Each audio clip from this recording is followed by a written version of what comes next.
Hello, everybody. My name is Daniel Gumbi. I'm really excited to welcome you to this session on how you could basically break through in terms of energy. We have an exciting panel here today, and basically, we just want to talk about how we can be more ambitious as it affects SDG 7 and how we can be more ambitious as we move on. So I'm going to give quick remarks and then I'm going to move it on to Ambassador Young, who's going to take over and moderate the session.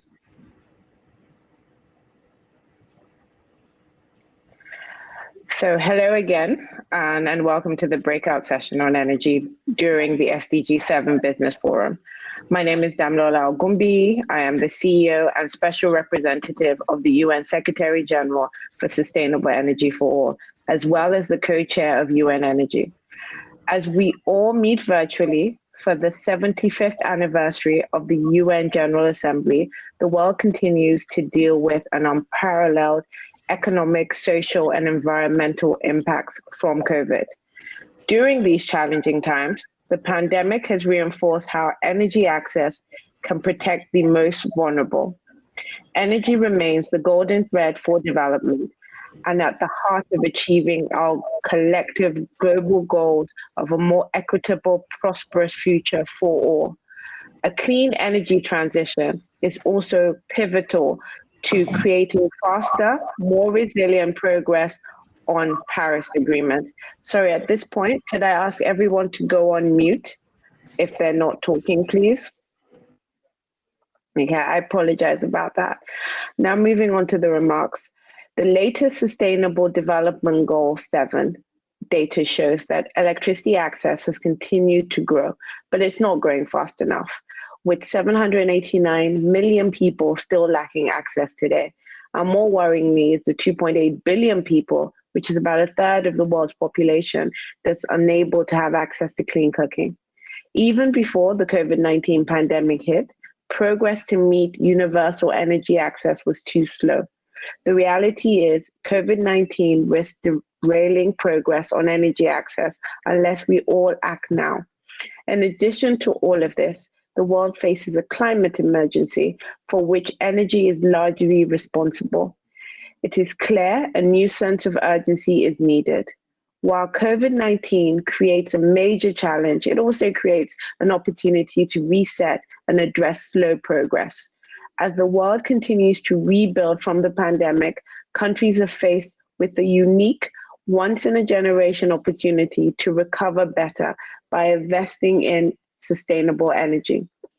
The recent Recover Better with Sustainable Energy series from Sustainable Energy for All shows that countries can seize this moment to invest in renewable energy, energy efficiency, clean cooking, and local value chains that can develop a competitive advantage quickly. These countries can benefit from increased GDP, cheaper energy provision, job creation, and improved agriculture and gender and health outcomes by investing in clean energy. For an example, every $1 spent on sustainable energy, 93 cents of additional GDP, which means we can't go back to business as usual. Dollar for dollar investment in clean energy jobs creates 3 times more than the fossil equivalent. Not to talk about the importance in terms of gender. If you give a woman access to sustainable energy of a working age, she's more likely to earn 49% higher, which puts her finally on par with her male counterparts. Energy access cannot just be considered as turning on lights and minimum levels of access, but energy for development, for productive use, and for economic opportunities. This can help millions of people live a dignified life. As we reset this moment, I'm very pleased to say that the World Bank is also taking note of this. And next year, we're going to have a high-level dialogue on energy. This dialogue is the first high-level meeting on energy mandated by the General Assembly in over 4 decades, and will provide the global community with a pivotal moment for increasing action and ambition towards SDG 7 goals. The intention of this dialogue covers themes that are critical for the achievement of SDG 7 targets in support of the Paris Agreement on climate. These themes include energy access, energy transition, energy and the enablers, and then obviously cross-cutting would be financing and capacity building. The dialogue has huge potential for off-takers, and we really need all of you here today. SE for All, along with UNDP and UNDESA, will lead this work and also develop what we're calling energy compacts and multi-stakeholder partnerships.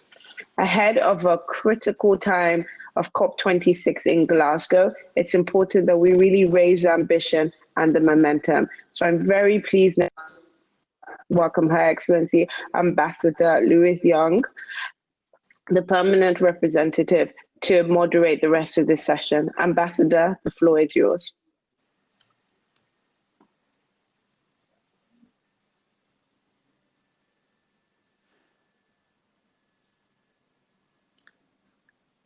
She's muted. Hello, Ambassador. I think you're on mute.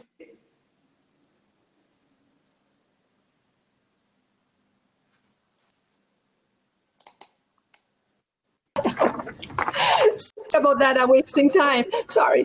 Thank you very much, Damilola Ogunbi, Special Representative of the United Nations Secretary General for Sustainable Energy, for your opening remarks. And I really liked what you said, a dignified life.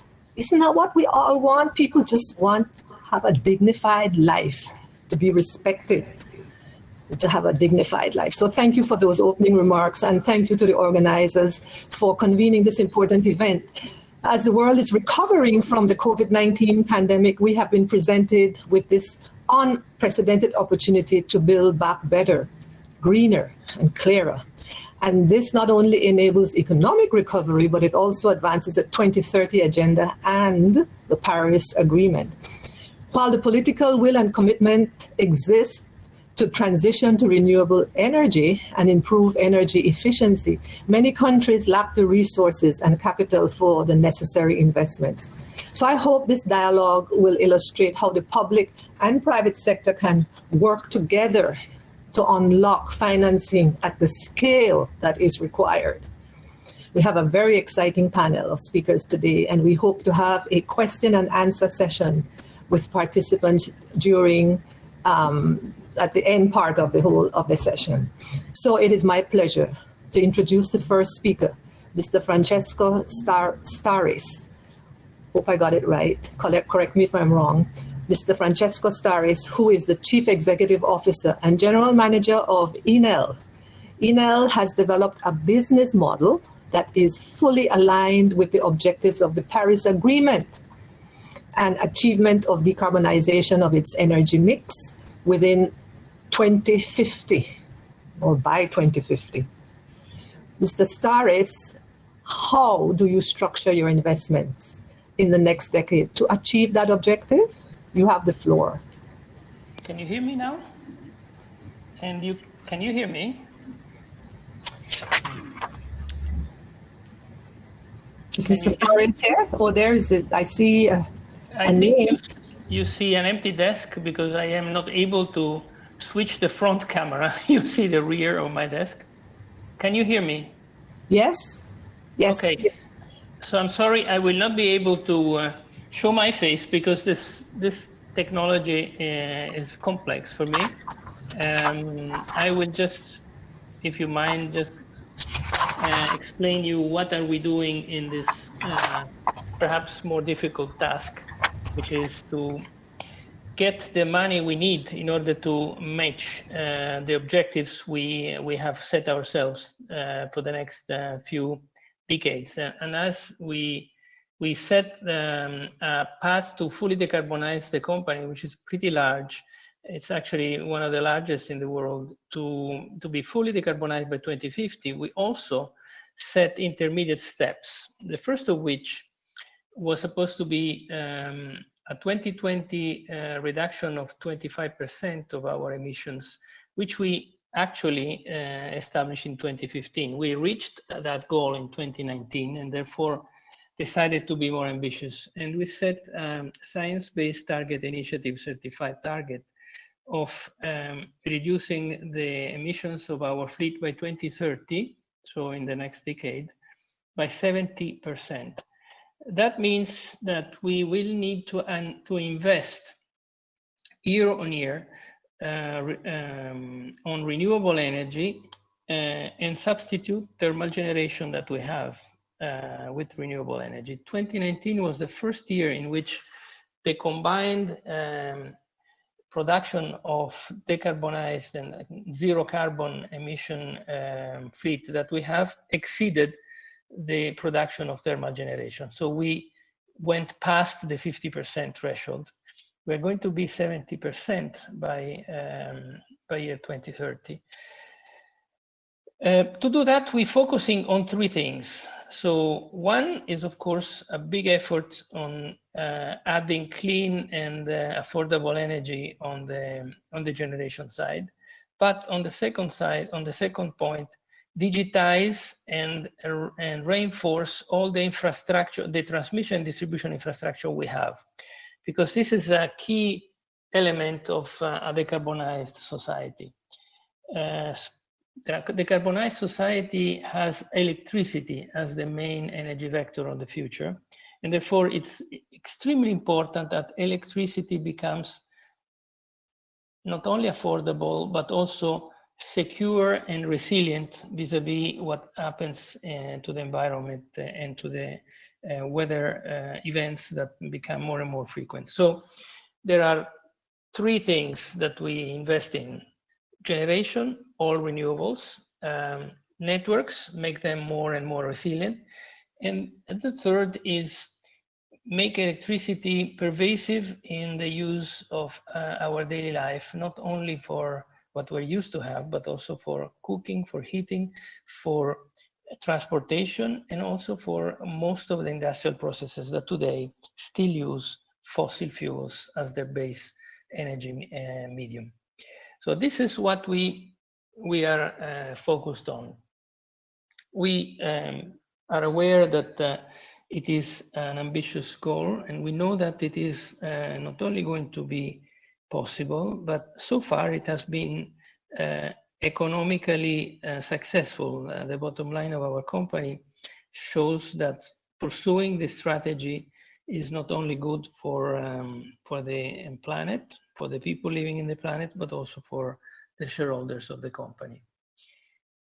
We have a large appetite from financial investors that seek SDG-linked products to lend money. And we've been the first to pioneer the first two SDG-linked bonds worldwide that we launched during 2019. These were very successful, innovative products.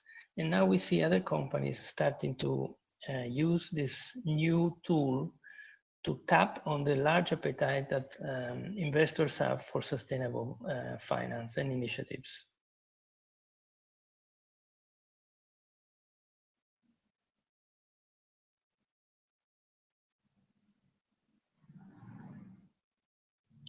I think you're still on mute. Is that it? Thank you, Francesco. Yes. Thank you for saying that. So you're going to be substituting, you'll be 70% thermal by 2030. That's great. And you settle the different ways that you're going to do it. You're going to invest in generation. You're going to invest in your networks. You're going to make the use of electricity pervasive as possible, since that's the basis for renewable energy. Very good. Thank you very much for your presentation. I would now like to introduce Ms. Chebet Lessan. Chebet is the CEO of Bright Green, and she has been working with women entrepreneurs to create affordable fuel in Kenya. Ms. Lessan, the question is, how can we accelerate access to modern energy services in Africa? Africa is big, so talking about Kenya, East Africa, you can't generalize, but maybe you can cover it.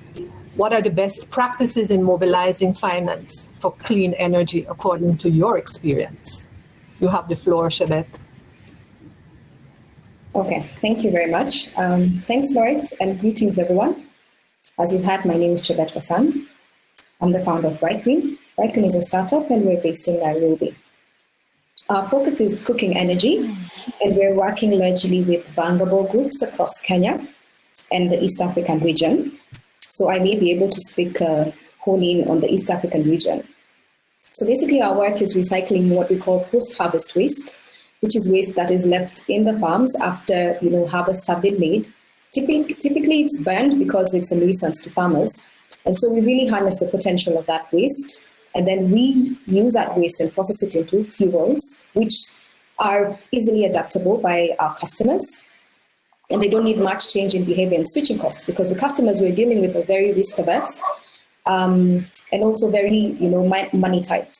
So when you ask the question how we can accelerate modern services, energy services to Africa, the first thing that comes to my mind is really as African businesses, how can we establish and measure how good energy access, like what we provide, is improving the lives of people in Africa, and how we can communicate that clearly to stakeholders, to investors, and to governments.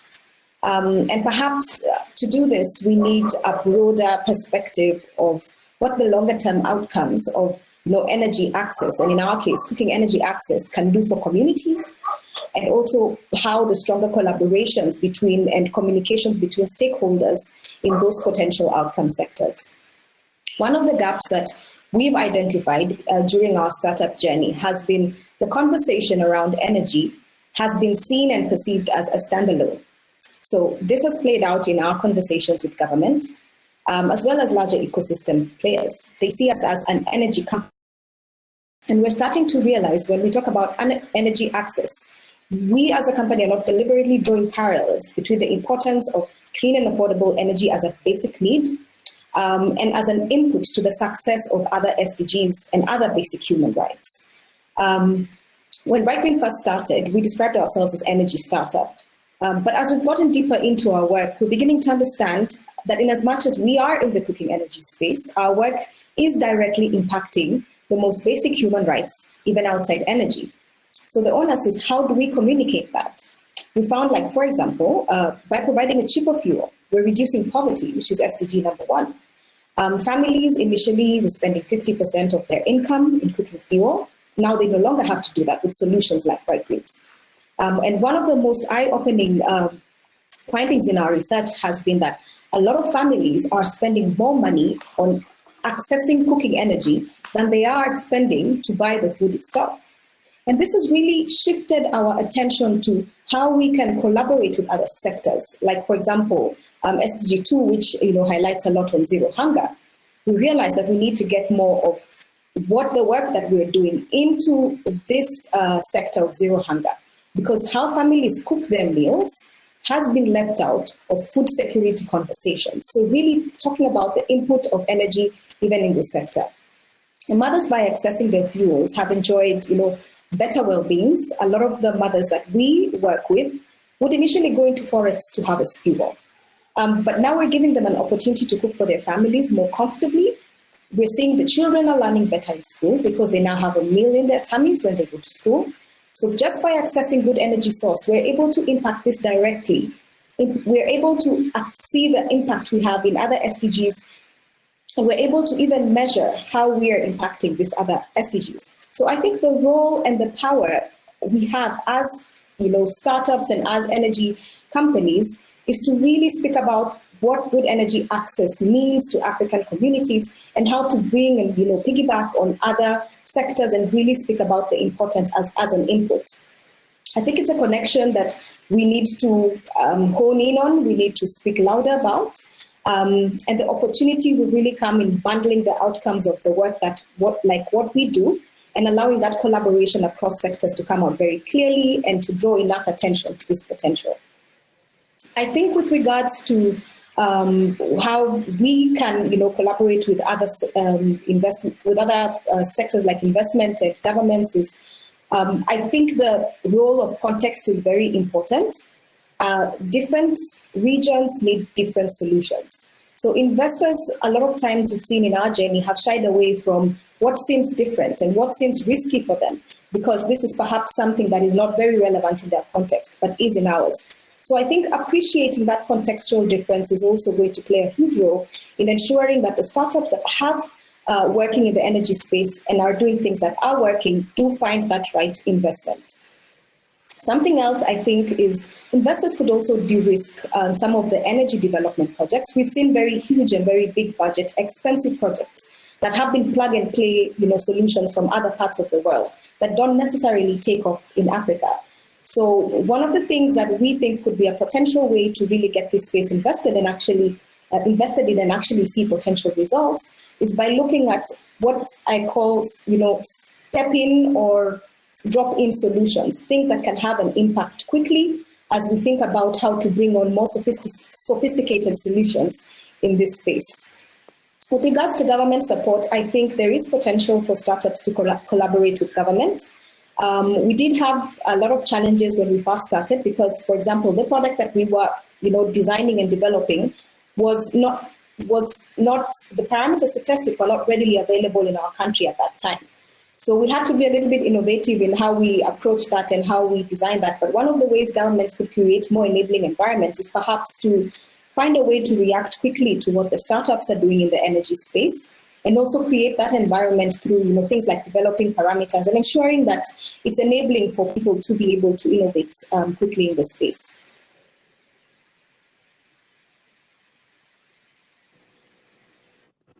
Thank you, Chebet. Thank you so much.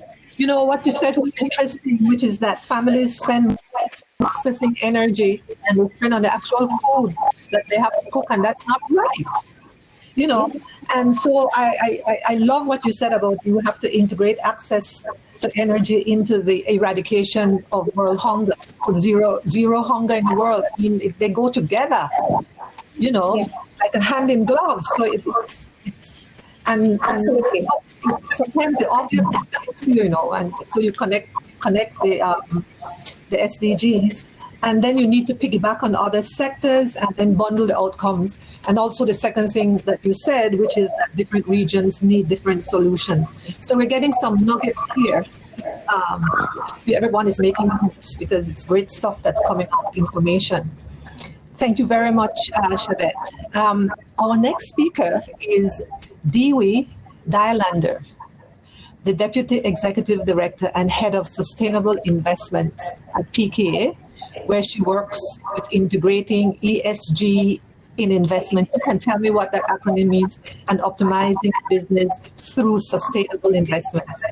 Ms. Dialander, as we move toward net zero emissions by 2050, hopefully, what would be the role of pension funds, such as PKA, in promoting green, responsible investments? You have the floor. Thank you very much, Mrs. Ambassador, and good afternoon from a sunny afternoon in Denmark. PKA is one of the largest Danish pension funds with asset under management of around $50 billion. We've got over 300,000 members, primarily from the health sector. And our green investment journey started around 10 years ago with our first investment in an offshore windmill park outside the shores of Denmark called Anholt. There was a lot of criticism at that time. What is a pension fund doing investing in wind power? But as we can see today, that was actually a good case already back in those days. We set a goal a couple of years ago of 10% of our assets under management should be invested in the climate-related area. And we just surpassed that goal and are internally discussing a new goal. Mostly it's from infrastructure investments that deliver steady returns for our members. And today we have a very diversified portfolio with a lot of investments in clean energy like wind, but also solar and biomass. That's within Europe, but also in the US, California and Texas. We invest in green bonds and also are quite big in green and eco-labeled housing. What we believe is to take action, and we also believe that private investments are key if we have to reach, if we are to reach the goals of the Paris Agreement. In Denmark, there's a strong history partnership between government pension funds and also developers of renewable energy. And we have an ambition to ramp up those ambitions in the coming years. Last year, almost exactly a year ago, we were attending the UN Climate Summit in New York. We made a collective pledge by the Danish pension funds to invest $52 billion in green assets. That's additional to what we've done so far by 2030. That's about 16% of the Danish GDP, so quite ambitious. A couple of points in order to answer your question as we move towards net zero emissions by 2050, what would be our role in promoting green responsible investments? Well, engaging in these public-private partnerships, that's one of the ways. We've done it in the past. We think it's a good way to increase investments into large-scale renewable infrastructure public projects, and we also benefit as companies as we get the government to share investment risks and ensure political stability and regulation. The IIGCC is right now working on a net zero investment framework where you align the portfolios with the Paris Agreement across the asset classes. We contribute to that work, and we think it's very promising. There will come out a report later this year, but that's actually the first framework for aligning one's portfolio to the Paris Agreement. Also, now coming from Denmark and thus the EU, we believe in supporting and also using the frameworks that are provided. The EU Sustainable Finance Action Plan contains a lot of regulation, climate benchmark, green bond framework, a taxonomy disclosure, and so on. And we look forward to getting that regulation in place also to help avoid greenwashing. And my last point would be to also demand action on disclosures and strategic alignment in the companies we invest with and work with. And we can see by the Climate Action 100+ initiative, there's a lot of progress and good initiatives happening from this dialogue with 161 of the world's biggest CO2 emitters. I'll stop there. Thank you, Dee. Thank you for that. I noticed what you said. Well, first of all, I noticed that you said your pension funds are mostly invested in infrastructure investments that bring steady returns for investors, like green bonds, and you gave some examples. And that leads on to your other point, which is that you have there's a strong partnership in Denmark, at least between the government and the private sector and the renewable energy investors. And I take away from all of that is that the partnerships that you have are built on trust, because you've got to be sure that your investments will yield returns for your investors. That element of doing that is not only the technical stuff, the issue of trust. And partnerships are based on trust. So thank you very much for your statement. Thank you much, Dewey. The next speaker on the panel is Mr. Jim Hempstead. And Jim Hempstead is the Managing Director of Moody's Investors Service, where he helps manage the North America Regulated Utility and Power team. So I know we've all heard of Moody's. Isn't Moody's, is it the same one that does the ratings? Yes. Oh my goodness. Well, you have the floor, Jim. Oh, I think I have a question to ask you, sorry. I'm sorry, the phone rang, that's so silly. Mr. Hempstead, how are companies and investors addressing the SDGs and climate change in the midst of the COVID-19 pandemic? And what needs to be done to move sustainable investment into mainstream? Sorry about that. Those are the questions. Thank you. No, thank you so much for thinking of Moody's, and it's an honor to be here and participating in this discussion.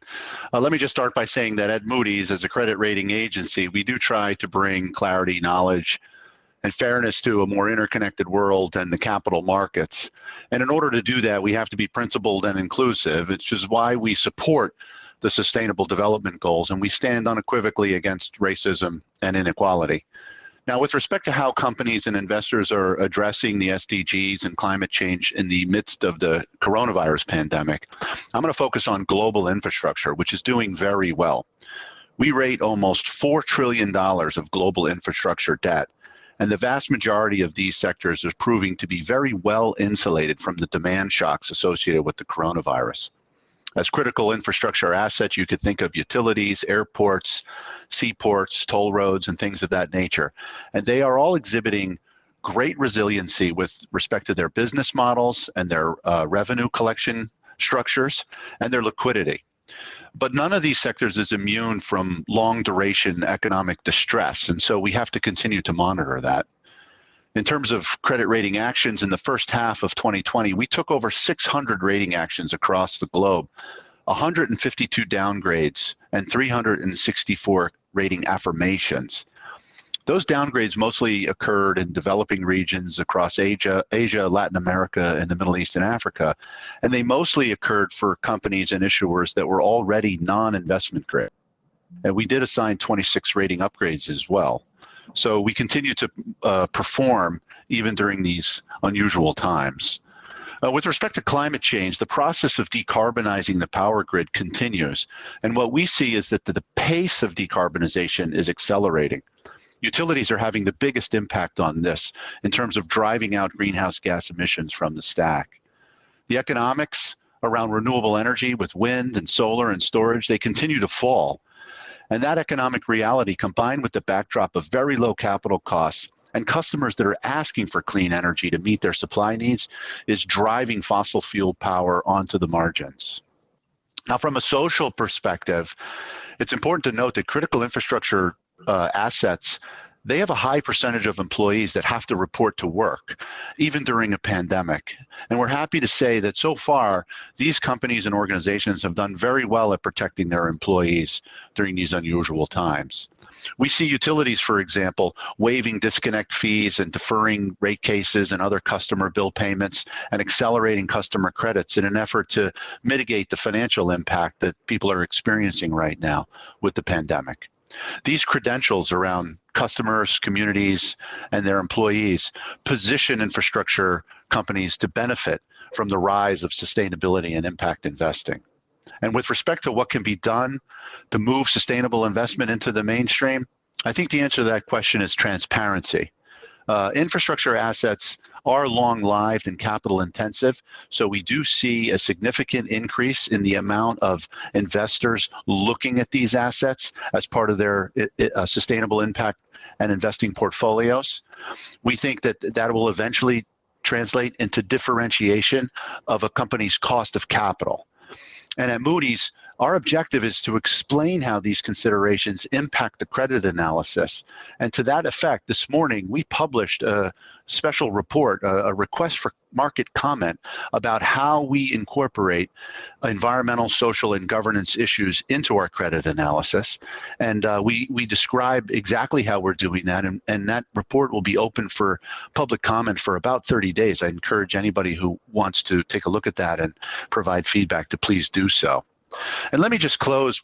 When we talk about global infrastructure, my favorite part about this is that the 10-year cumulative average default rate for corporate infrastructure securities is 4.5 times lower than non-financial corporates.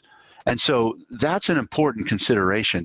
The infrastructure credits default less than corporates. And I think that's going to be a big driver as to why investors are going to increasingly focus on this sector going forward. And so with that, I'll close my comments there. Thank you so much. Thank you, Jim, for your points. Interesting to note, what you said is that Moody's has done 600 ratings in the first quarter, or the first half, I can't remember which one, first half of 2020. And out of that, only 120 downgrades, and mostly in developing countries and from companies that were subpar even before COVID.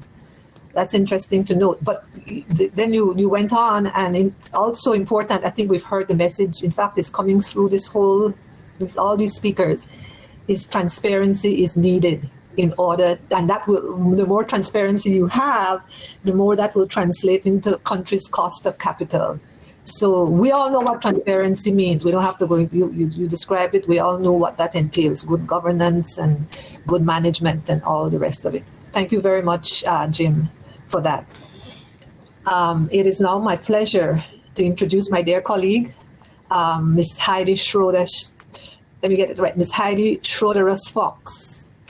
And Heidi is the director at the United Nations Office of the High Representative for the Least Developed Countries, the Landlocked Developing Countries, and Small Island Developing States. The acronym is OHRLLS.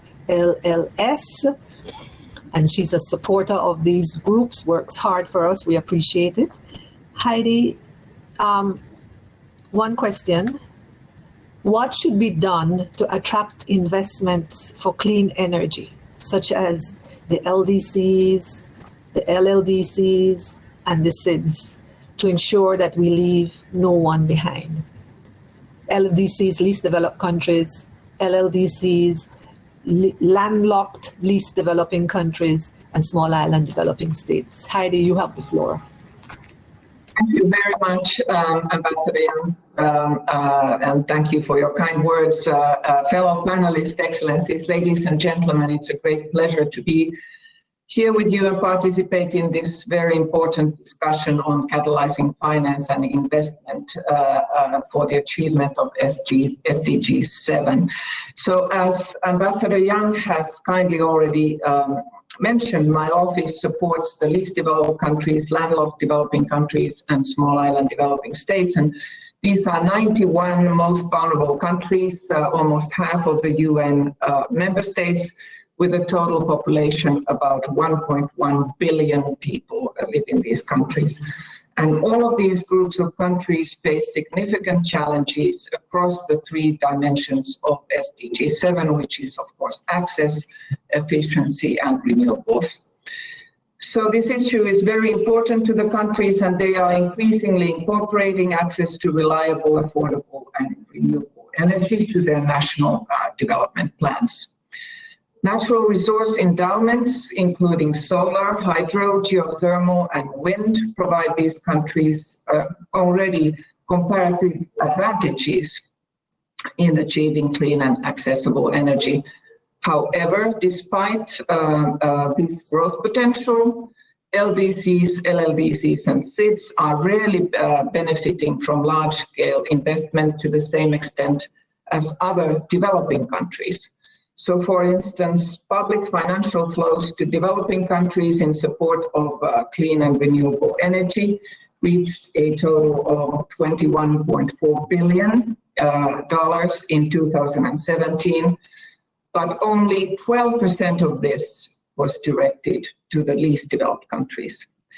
So it's clear that the success of delivering SDG 7 hinges on a radical change of pace and massive investment in the next few years in order for us to really reach the targets that we have set. COVID-19 pandemic has highlighted the importance of robust and sustainable energy system in managing risk and increasing resilience. And the pandemic has a disproportionate impact on communities that are energy poor. It's only we can look at the millions and millions of children who cannot go to school at all because they don't have the opportunity to do it virtually like we have in many of the countries that we live.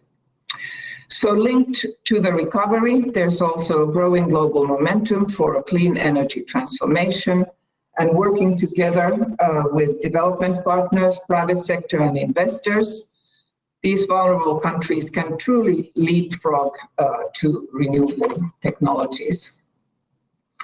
To achieve the goal of energy transition, it's essential to create a good enabling environment to attract public and private renewable energy investment, well-functioning institutions, supportive public finance policy and regulatory reforms help build credibility with investors. And innovative partnerships that has already been mentioned by many of you, they are really needed. And I would like to briefly share with you with this kind of partnership that my office has been involved in Malawi. In 2019, my office, UNOHRLLS, together with the government of Malawi, UNDP, and the Rocky Mountain Institute, prepared a sustainable energy investment study for the country of Malawi. This is a country that currently has a very low energy access rate overall, one of the lowest in the world. The study offered a roadmap for the sector to develop and seek $3 billion of investment from a range of sources to meet Malawi's national policy goals in electricity and clean cooking, reaching universal energy access by 2030. And the study that we did highlighted, so here are some of the key messages out of that study. Even as the private investment and blended finance grow, development finance will still continue to play a very significant role for Malawi. Being able to implement what we would call smaller quick win projects can then unlock further commercial finance. And there is a range of climate finance sources that are available to vulnerable countries such as Malawi. However, accessing these sources can represent a significant administrative burden to these countries. Capacity building and increased technical assistance remain critical, particularly to improve the pipeline of projects that are ready for investment. And there are real and perceived risks that make it more difficult and expensive for vulnerable countries to access capital. Governments and development partners must work together to reduce these risks to a range of different and innovative measures. So while this study is specific to Malawi, we hope that it can also offer important lessons to other countries, and other countries can also benefit from it. So, ladies and gentlemen, here at the UN, you have heard, as we discussed, how we build back better after COVID-19. We really see enormous opportunity in developing renewable energy projects in the least developed countries, landlocked developing countries, and small island developing states. And catalyzing finance is absolutely a key to unlocking this potential. The upcoming high-level dialogue on energy and also the 5th UN Conference for the Least Developed Countries that sets a new 10-year program for the LDCs. This conference will be held in Doha, Qatar in January 2022. These are great opportunities and important platforms to further scale up our common actions in support of these countries. Thank you very much. Thank you, Heidi. So we've reached a part of the program that's near and dear to my heart because I'm a member of one of the SIDS. And it is that the LDCs, the LLDCs, and the SIDS are the most vulnerable countries. And I think the audience has to get a sense of what Heidi is saying, which is that the circumstances in these countries are not such that any big investor will go in and invest billions, millions in that country just like that. First of all, capacity needs to be shored up. More than shored up, capacity needs to be built. I don't think that the audience has any idea what it is if you go to one of the ministries and you have 1 or 2 people dealing with a whole portfolio. I mean, things that are covered by 30 employees in other countries. I mean, capacity is very important. And as Heidi said, the key to unlocking the potential of these 3 categories of countries is access to finance. And it's almost like a vicious circle because the access to finance is predicated on a number of infrastructural things that have to be in place that are not in place and that need to be in place. And I think that the world needs, the international community needs to pay attention to this issue of LDCs, LLDCs, and SIDS. Thank you, Heidi, for that. Thank you, Heidi. So our last speaker is, but definitely not the least. I see you there, Ahmed Badir. I would like to introduce Mr. Ahmed Badir, the Director, Project Facilitation and Support at IRENA. I think we've spoken by WhatsApp, by email, IRENA is doing instrumental work facilitating renewable energy transition in developing countries. Mr. Badir, the question for you is, how can renewable energy investments contribute to recovering better and stronger from the COVID-19 pandemic? It might sound like a simple question, but it's simple, but it's very, very important. You have the floor. Thank you. Excellency, Ambassador Young, thank you very much for giving me the floor and for your kind introduction. Actually, by background, I'm a banker, so I feel exactly what you're doing. And in banking language, what you're saying, I listened in very interesting, and thankfully to Ms. Lisan and Mr. Starachi about the investment. And it's all about what we call it in the banking language, upstream banking support, which basically capacity building. During my speaking points, I will reflect on that, but I have also to congratulate you because yes, we had exchanged before regarding support to LDCs and small island developing states, giving you representation for the country of Belize. So that's really the case. So allow me first to start by wishing and thank very much you in the Global Compact and UNDSA for organizing this meeting, and extend my thanks to all the panelists. The response to COVID-19 crisis remains a central concern of policymakers wondering for energy and more specifically renewable energy. In this regard, sustainable energy is key to both the short-term response of powering essential services such as health facilities and water pumping, as well as medium to long-term response as it brings a range of socioeconomic benefits. The 2030 agenda actually demands just transition to inclusive, low-carbon, resilient economies, while actually for the countries and countries prepare their poverty plans, stimulus package responding to COVID-19 effective tool if they prioritize public investment that contribute to the achievement of sustainable energy goals. Investment in green and resilient infrastructure increases countries' resilience and reduce future risks, while also helping to address immediate social needs and create employment. International Renewable Energy Agency, my agency IRENA, as the world leading intergovernmental organization for transformation, is fully dedicated to be part of the global response as discussed among the panelists, actually, Ambassador Young. And we are working closely with our 161 member states plus 22 in accession to ensure renewable contribute to sustainable recovery while encouraging investment, as I will explain later, in renewable energy, ensuring leaving no one behind. Actually, in short term, IRENA estimates that we need to talk about the needs, and I will explain in very short minutes how can we respond to that and what are we currently doing. In short term, IRENA estimates $1 trillion of energy transformation investment needed each year to recover between 2021 to 2023. This is more than double the $825 billion invested already in renewable energy and other energy transition technologies in 2019. However, by 2023, this investment will be created an additional 5.5 million jobs, which is very important for dignified life, as Your Excellency mentioned, which I fully agree.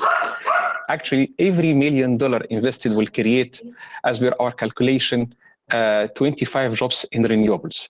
Socioeconomic benefits also would already accrue in the first 3 years of recovery programs.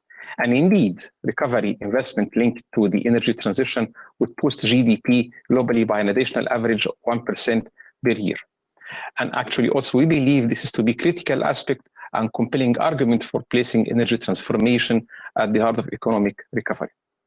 Talking about investment, I have to admit also and share my views that lowering barriers related to renewable energy projects can create pipeline of investable renewable assets through greater provision, and I'm sure that Mr. Strachey will agree with me on that, and use risk of mitigation instrument, adoption of standardized processes and contractual agreements that lower transaction cost, and co-financing initiatives that enable the sharing of know-how and the return between providers and public investment and institutional investors. This is again what Director Fox has mentioned. And also renewable is already cheaper than newly fossil fuel if compared 1 mega to 1 mega and 1 kilowatt in kilowatt. If specifically we're talking about coal as well. So actually, renewable cost reduction in 2019 now means replacing the most expensive 500 gigawatt of existing coal with solar PV and onshore wind. That would cut power system costs by up to 23 billion and reduce annual CO2 emission by an amount of 1.8 gigatons, which is equal to 5% of total CO2 emission 2019 as basis of comparison. And next year, up to 1,200 gigawatt of existing coal could cost more to operate than the cost of newly scaled solar PV ones in the same amount of installed capacity. IRENA, in that regard, as dedicated partner of the Climate Investment Platform, fully supports the upscaling of investment in renewable energy. I'm sure you all know that CIP is an inclusive partnership to scale up climate action and translate ambitious national targets of Paris Agreement into concrete investment, particularly in countries, as mentioned exactly by Ambassador Young and Director Fox, in LDCs, and small island developing states. As you know, CIP have announced it last year in September 2019, and within the framework of sustainable within the Secretary General of UN regarding Climate Action Summit. And basically, it's an inclusive partnership between IRENA, UNDP, SE for All, and cooperation with GCF. And again, Alien Green Power is one of the key registered partners for that. Coming to some numbers to see how can we scale up, we are creating several financial partnerships to be accessed mainly by SS, by LDCs, by small island developing states. And also we capitalize on another important example that IRENA have built over the past 7 years between Abu Dhabi Fund for Development, which we call it IRENA ADFD facility, that basically committed $350 million with very concessional terms to be blended with other investment, reaching additional or attracted additional funding of $1 billion over the past 7 years, last of which in January 2020, more than $100 million have been allocated in 8 projects globally. And we are currently working on scaling up this facility to finalize, to scale up, to put more partnership financing access, including the capacity building, starting with the countries in LDC, Sub-Saharan Africa, and small island developing states in partnership with several countries. Finally, I would like to stress the importance the countries need also to work on regulatory reform. This is the most examples that have been developed by World Bank and IFC and double the scale in renewable energy over the past 5 years. I thank you very much for listening, and I over to Excellency Ms. Young. Thank you very much. Thank you very much, Mr. Badir. We are running out of time here, but you put some frightening numbers there, you know? $3 trillion needed. Yep. This is actually the calculation. Yeah, well, and you have all the figures there, and that you're working closely to encourage investment in renewable and leaving no one behind with the SIDS, LLDCs, and LDCs. And thank you very much for saying that. So we just very quickly, what are they telling me? Concluding remark. I won't do concluding remarks, but I want to open the floor for, and I don't think we can have viewer participation either, but I think I need to allow each participant to say concluding remarks if they would like to. And I can start with Francesco Starace, if you would like to say anything, Francesco, and followed by Shebet, Ms. Lesan, if you would like to say anything, and Dewey, and Jim Hempstead very quickly. It's like 1 minute each. If there's anything anyone would like to say, please just indicate.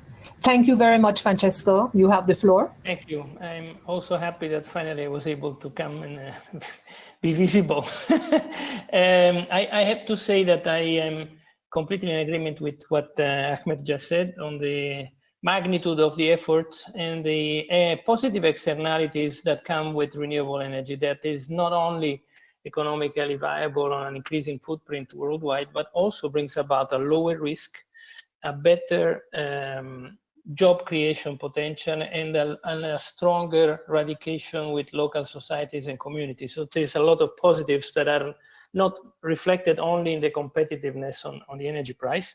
And also, I want to thank Jim for the reflection on the infrastructure transparency on the investment case. It is absolutely true, and I completely agree with him that on the long term, and this is important because the time it takes, the cost of capital of a company or investing properly in the right infrastructure projects is going to be going down. I mean, it's a question of time, but it is just as sure as the fact that tomorrow the sun will rise again.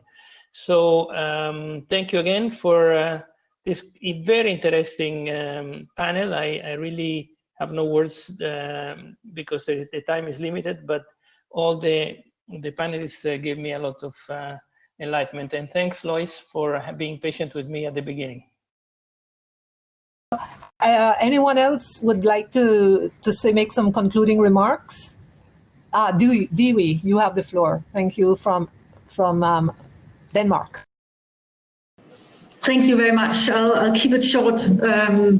I just want to highlight that for us, as I mentioned in the beginning, our members, well, of course, they want a good pension when they retire. They are entitled to. That's our job to secure that. But they also want a world worth retiring into. And that's why we also see it as our role to use our investments to do good and to help build a sustainable world. And in our experience going 10 years back, it's good business to invest in green assets, renewable energy, and so on. So these things can go hand in hand, and that's what we've experienced. Yeah, that's just what I wanted to share with you. Thank you very much. Heidi, you have the floor. To say really what you have also said, that these most vulnerable countries really need you. The potential is huge in these countries to really jump over some of the very polluting technologies. So there are opportunities for wind, solar, hydro, and so on, and these countries are really eager to work together with you. The capacities, as you, Ambassador Young, have said, might be low, so partnership, financing, technical support, working together is needed. But I want to really emphasize that there is a business case there. There is a great climate opportunity there, and there's also an opportunity to show that our promise to provide this dignified life to all is there. So please work together with the most vulnerable countries. Thank you.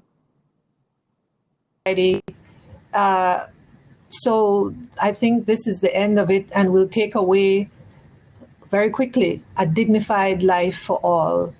And electricity is at the root of that, and electricity fueled by renewable energy is the way to go. And a dignified life for all, and eradicate hunger. Two basics, is that too much to ask? No, I don't think so.